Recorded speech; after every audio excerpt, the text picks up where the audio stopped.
ಅದಿನ್ನೂ ಯೋಚನೆ ಮಾಡಿಲ್ಲ, ಸದ್ಯಕ್ಕೆ ಯೋಚನೆ ಮಾಡಿಲ್ಲ. ಎಲ್ಲ ನಿಮ್ಮ ಹಳೆ ಫ್ರೆಂಡ್ಸ್ ಜೊತೆಗೆಲ್ಲ ಸೇರ್ಕೊಂಡು ಎಲ್ಲ ಇದ್ದಾರೆ, ಎಲ್ಲ ಹಳೆಯವರು ಕಾಂಗ್ರೆಸ್ನವರು ಇದ್ದಾರೆ, BJP JD ಎಲ್ಲ ಮೂಲ ಎಲ್ಲ ಇದ್ದಾರೆ, ಎಲ್ಲರೂ ಸಿಗ್ತಾರೆ. ಬಂದಿದ್ದೀನಿ. ಮೂಲ ಪಕ್ಷಕ್ಕೆ ನೀವು ಅಷ್ಟೇನಾ ಮತ್ತೆ ಬೇರೆ ಇದ್ದವ್ರು ಕರ್ಕೊಂಡು ಹೋಗ್ತೀರಾ? ಸದ್ಯಕ್ಕೇನು ಇಲ್ಲ, ಮುಂದಕ್ಕೆ ನೋಡೋಣ.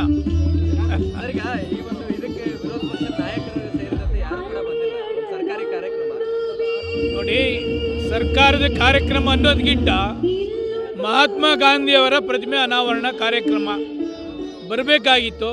ಇದರಲ್ಲಿ ರಾಜಕಾರಣ ಏನಿಲ್ಲ, ಸರ್ಕಾರ ಕಾರ್ಯಕ್ರಮ ಮಾಡ್ತಾ ಇದ್ದಾರೆ, ಪ್ರತಿಯೊಬ್ಬರು ಕೂಡ ಈ ಕಾರ್ಯಕ್ರಮದಲ್ಲಿ ಭಾಗವಹಿಸಬೇಕಾಯಿತು. ಎಲ್ಲದರಲ್ಲೂ ರಾಜಕೀಯ ಮಾಡ್ತಕ್ಕಂಥದ್ದು ಸರಿ ಇಲ್ಲ. ಸರ್ಕಾರ ಆದ್ರೂ ಇವತ್ತು ಮಹಾತ್ಮ ಗಾಂಧಿ ಸ್ಟ್ಯಾಚ್ಯೂಲಿ ಅವಶ್ಯಕತೆ ಇತ್ತು, ಪ್ರತಿಯೊಬ್ಬರು ಕೂಡ ಈ ಕಾರ್ಯಕ್ರಮದಲ್ಲಿ ಬರಬೇಕಾಯಿತು. ಅವ್ರು ರಾಜಕಾರಣ ಮಾಡಲಿಕ್ಕೆ ಹೊರಟಿದ್ದಾರೆ, ನಾವು ರಾಜಕಾರಣ ಮಾಡಲಿಕ್ಕೆ ಹೊರಟಿಲ್ಲ. ಮಹಾತ್ಮ ಗಾಂಧಿ ಸ್ಟ್ಯಾಚ್ಯೂ ಕಾರ್ಯಕ್ರಮ ಭಾಗವಹಿಸಬೇಕು ಅಂತ ಬಂದಿದ್ದೆ.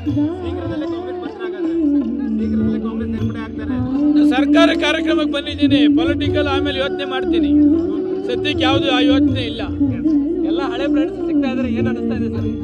ಬಹಳ ಖುಷಿ ಆಗ್ತಾ ಇದೆ. ಕರೀತಾ ಇದ್ದಾರೆ ಸರ್, ಎಲ್ಲ ಬಹಳ ಖುಷಿ ಆಗ್ತಿದ್ದಾರೆ. ಎಲ್ಲ ಬಂದು ಎಲ್ಲ ಅಳಬರಲ್ಲ, ನೀವು ಬಂದು ಸಂತೋಷ ಅಂತ ಎಲ್ಲ ಹೇಳ್ತಿದ್ದಾರೆ. ಬಹಳ ಖುಷಿ ಆಗ್ತದೆ.